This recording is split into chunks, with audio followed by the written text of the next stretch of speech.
Did you know that most people waste over $2,000 on their cruise? Well, we're going to show you exactly how to avoid those mistakes. Hey, this is Gary with Optimal Cruising, and these are the 5 cruise money tips that could save you thousands. We're going to go over cruise expenses. We're going to talk about the different ways that you can find cruise savings so that you can fit everything into your cruise budget. We're going to talk about automatic gratuities and how you can feel like you're actually rewarding good service instead of being trapped. We're going to talk about hidden fees that many cruisers miss. We're also going to cover optimization of drink packages so that you can calculate if it's really worth it. And we're going to go over some success stories about doing ports of call independently.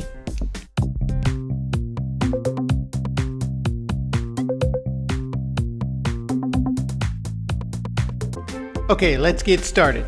Number 5, booking at the right time. Did you know that most cruisers waste between $800 and $2,000 by booking their cruises at the wrong time? Well, I'm going to show you exactly what we did last year to save over $3,000 on our cruise bookings. Let's talk about what the experts say. So there's this wave season, which is between January and March or April, depending on who you ask, where they say the cruise lines offer their best deals. Also, for many cruises, they say if you book 12 months or more in advance, you're going to get the best deals. And this is because when cruise lines are first starting to try to fill their ships, they offer the best deals. And as they start getting full, those deals slowly go away. While booking at these times does save people money, it's not the best savings out there. So I'm going to tell you the 2 ways that I use to always get the best deals. First off, I look for special sale times like Black Friday sales or when there's a 4th of July sale or any big holiday sale that they're having. You're usually going to find some of the best deals for any cruise at that time.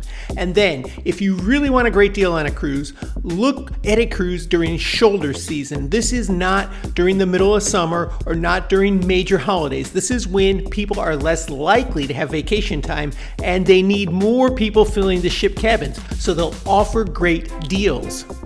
And then also what a lot of people don't think about is booking repositioning cruises or transatlantic cruises. These are cruises where the cruise line is trying to move ships around. So they might be taking a ship from the Americas and moving it to Europe to do some more itineraries over there.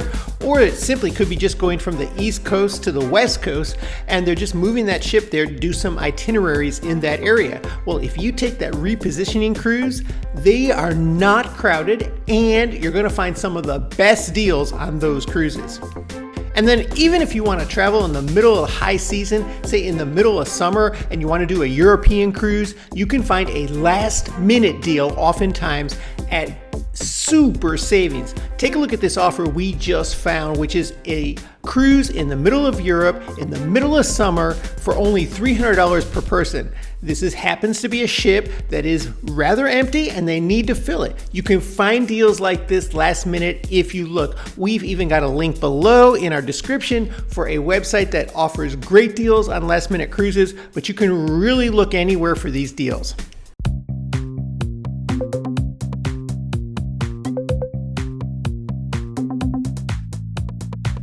Number 4, cabin selection matters. And here's a secret that saved me $800 on my last cruise, and this one cruise lines don't really want you to know about. Here I'm talking about the guaranteed cabin gamble.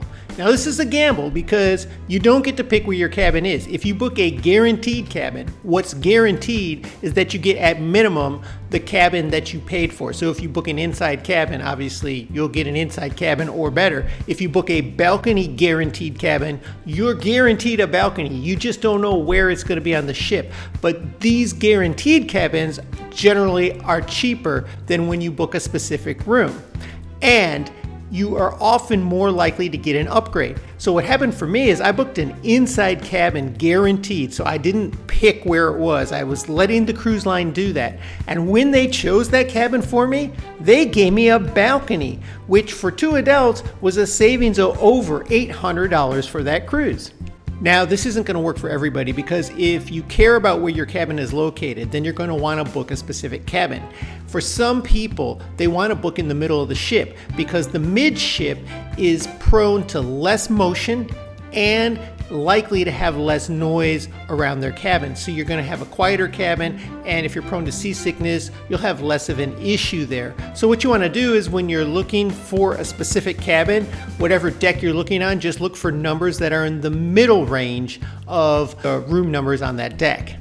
Now, did you know that mid-level decks tend to be cheaper than higher decks? So this is a way you can save about $200 to $400 per person depending on the type of cabin you book. If you go for a lower deck, which is also less prone to seasickness, you could actually save a bunch of money.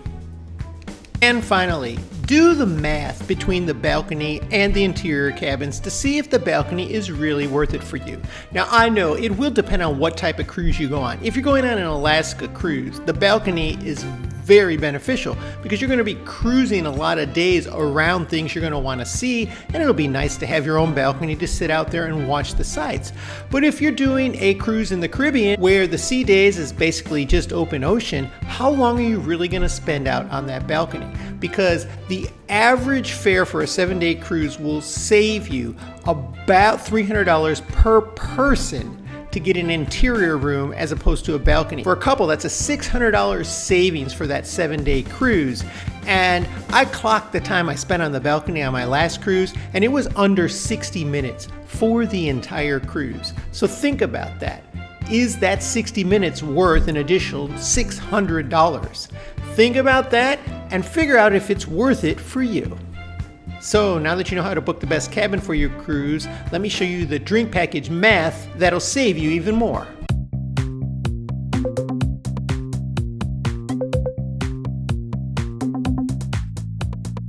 Number 3, paying for a drink package. Now here's the drink package math the cruise lines hope you'll never figure out, and this could actually save you between $300 and $500 per person on your next cruise. Okay, so here's the conventional wisdom. They say drink packages cost between $55 and $70 per person per day, and that's pretty accurate. And they say you'll have to drink between 8 and 10 drinks a day in order to break even on the package. But there's a couple things that we need to do a reality check on. First, the cost of that drink package includes between 18 and 20% in gratuities. So you've already prepaid your gratuities for any drinks you order when you buy the drink package. So if the drink package is costing you $300 for a week-long cruise, and that's going to be per person, you've got to consider that that already includes an 18% gratuity added onto that, which brings the cost down more to like $250 if you're actually comparing it to the actual price of a drink. Okay, which would mean you really only have to drink between 6 and 8 drinks per day to make it worth it. And the other thing that a lot of people tend to leave out when they're talking about how expensive drink packages are is that they do include all the extras. They include bottled water as much as you want. That's unlimited. They include soda, pop, and specialty coffee drinks. They'll give you energy drinks as well included in that package. So you can get as much of that as you want with no limit, even if there's a limit on the number of alcoholic drinks that you can get. And so you have to add all that into the cost. It's really a convenience thing. It boils down to how convenient you want to be on your cruise. If you want to have that convenience of just getting whatever drinks you want, not worrying about the cost, you might actually make it worth it. But here I'm going to give you a couple tips and ways that you can actually save that money and keep that in your pocket if you want to, and still enjoy some drinks on the cruise and not pay anywhere near what it would cost to buy the drink package. Now, a lot of people use the pay per drink approach because this works if you're not a real heavy drinker, because cocktails will cost between $10 and $15 depending on the cocktail. You can get beers and wines between $6 and $8 usually. And if you take advantage of the special times when they offer deals, such as happy hour, on many cruise ships they'll do a happy hour, usually like between 4 and 6, and you'll be able to get certain cocktails for like $6. So basically, if you drink during those times, you can get a lot of drinks and not even approach the cost of a drink package.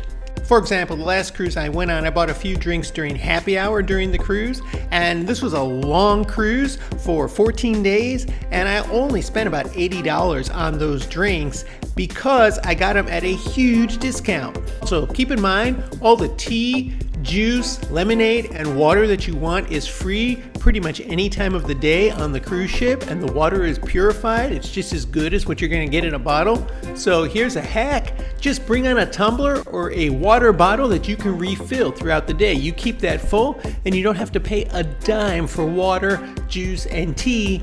And if you don't buy the drink package, this is a way to save a ton of money, not spend a dime on any of that stuff, and spend a little extra on a few drinks now and then when you need them. Let's go over when the drink package makes sense and when it doesn't make sense. If you're a heavy drinker, or even if you're just going to drink at least 4 to 6 drinks per day, but you're also going to drink sodas, you're going to drink energy drinks, you're going to want a lot of bottled water, you're going to have some specialty coffees throughout the day, it's definitely going to be worth it for you.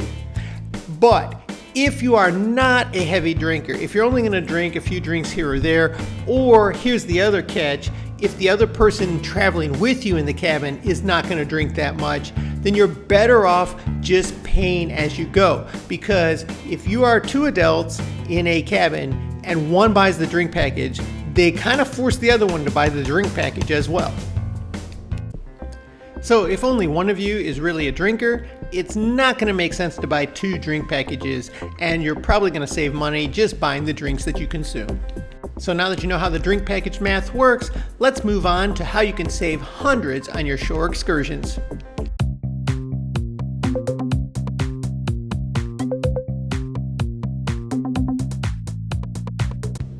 Number 2, shore excursions. Shore excursions are where cruise lines make between 300% and 400% markup on the cost. Here's how I save between $200 and $500 every cruise by doing this with my shore excursions. Did you know that cruise lines barely break even and sometimes even take a loss with the prices that they charge for the cabin fare for their cruises? So what they're really looking for is you to spend some extra money while on board. And one of the biggest hits passengers take is with the cost of shore excursions. Now, the cruise lines are going to tell you that the shore excursions are much safer and with more reputable providers if you book it directly with the cruise line. But I'm going to tell you that's pretty much a myth. In fact, I've booked many shore excursions with private operators at popular ports of calls, had absolutely amazing experiences with no trouble at all, and they are all very aware of when you need to be back to your ship. Okay, so let's look at an example here in Cozumel, a popular cruise port for anybody sailing in the Western Caribbean. Now, we found a cruise excursion booked directly to the cruise line, cost $89 to go snorkeling on a reef near Cozumel. We found a similar privately run excursion for $40. That's a huge savings, and that's per person. If you're a family of 4 on the cruise, that's going to save you several $100s. In addition, a lot of times these local operators are really wonderfully nice local people that you're supporting, and they will do anything to make your experience a great one because this is their livelihood. They're not employees of a big cruise company. Now, there's a simple strategy you want to use if you're going to book a cruise excursion on your own. First of all, you want to book it at least 2 to 3 weeks before your cruise. You don't want to be doing this on your cruise. You want to have it all planned out. TripAdvisor, Viator, Find Your Travel Guide, these are all top-rated companies that provide local excursions. In fact, we recently heard of a couple that saved over $340 by booking the Blue Mountain Coffee Tour in Jamaica through a private company instead of through the cruise line. Private tours are also usually in smaller groups, which means you'll have a more personalized feel and touch to that excursion than you will with a big cruise ship excursion. 2 key things you want to do when booking a private excursion is book it in the morning. Get it done early so you have no chance of missing that ship. And even if it's an all-day excursion, make sure they're getting you back to the ship at least an hour and a half before the all-aboard time, because that accounts for any hiccups that might happen that could delay you so you won't miss your ship. And then keep in mind, if you just want to go around the town where your ship's docking, you can do that for absolutely free. You don't need to book an excursion for a walking tour. In fact, there are all kinds of apps that you can download to your phone to get a free walking tour of whatever city you're going to. If that's what you're interested in, it'll take you to the historic sites, to the sites people generally want to see in that city, and whatever shops and dining areas that you might be interested in. And a lot of times, if you're in a warmer climate, they'll take you even to public beaches, which many people tell us are better than the private beach excursions that cruise ship companies offer. In fact, a couple that we know was thinking of booking a Nassau excursion for a historic walking tour for $75 per person. And we enlightened them about an app they could use. It saved them $75. They got to see the same sites with the same information. Now, let me show you the specialty dining trap that catches 80% of cruisers off guard.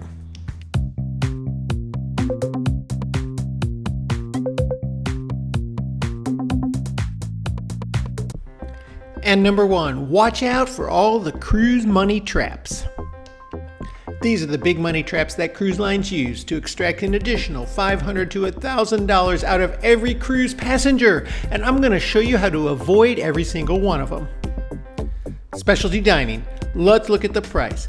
Are you really going to spend between $30 and $60 per person at a restaurant when you are on land? I'm not so sure. And is it really worth it on a cruise ship when you have free gourmet food available to you? That's a huge upsell and a big money trap. My advice, if you want to take advantage of one of these specialty restaurants, do it one night for your cruise and leave the rest of the nights for the free food. And here's a pro tip. If you want to take advantage of a specialty restaurant, do it at lunch. You get the same menu, the same food for roughly 30% of the cost. Next, we have the internet package. Yes, the price is hugely inflated. You're on vacation. If you're not working, if you can get away from it all for a few days, don't buy the internet package. Do you really need it? If you're at a port of call every day or every other day, you can always find free Wi-Fi options at those ports of call. And is it really worth paying $20 to $25 per day for internet? I think not. The photo package. You're going to be pressured to take a lot of photos by so-called professionals on your cruise, and they're going to charge you between $20 and $30 per photo. Is that really worth it when you have a perfectly good camera right in your pocket called your phone? If you just whip that out and take those same pictures at the same locations, you'll get home with great photos and save a bundle. And then they'll try to get you with spa and fitness bundles. Now, the spa is an extra charge, but the fitness center is always free. The jogging track is always free. You don't need to pay any extra for that. And if you really want a massage and you really want a spa service, you'll find much cheaper options at ports of call, especially if you're traveling in the Caribbean and Mexico. And disregard those casino promotions. They're designed to draw you in the casino and to spend a lot of money. Now, I know many cruisers do earn free cruises by playing in the casino, but you have to play $2,000, $3,000, $4,000 in order to get that. So if you're not a big gambler, it's not worth it.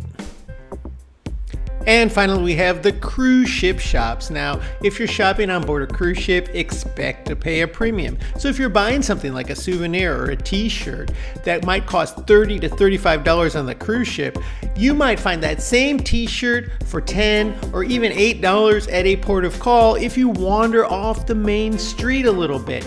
It's not hard to do, and you can save a lot of money by not shopping on the cruise ship shops.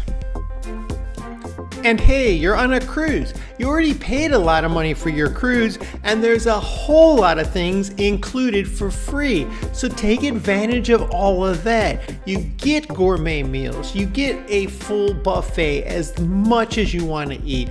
You often have little smaller specialty restaurants or cafes throughout the ship. So there's a lot of free stuff, and my guess is if you're on a week-long cruise or even a shorter cruise, you will fill up the time taking advantage of those free things, and you won't even miss what the specialty extra add-ons have to offer. So if I even saved you a little money on your next cruise, make sure you smash that like button, hit the subscribe button so that you get all of our updates on tips and tricks that can save you thousands on your next cruise. Now that you know the top 5 money-saving tips for your next cruise, make sure you watch this next video to find out the top lies that cruise lines are telling you.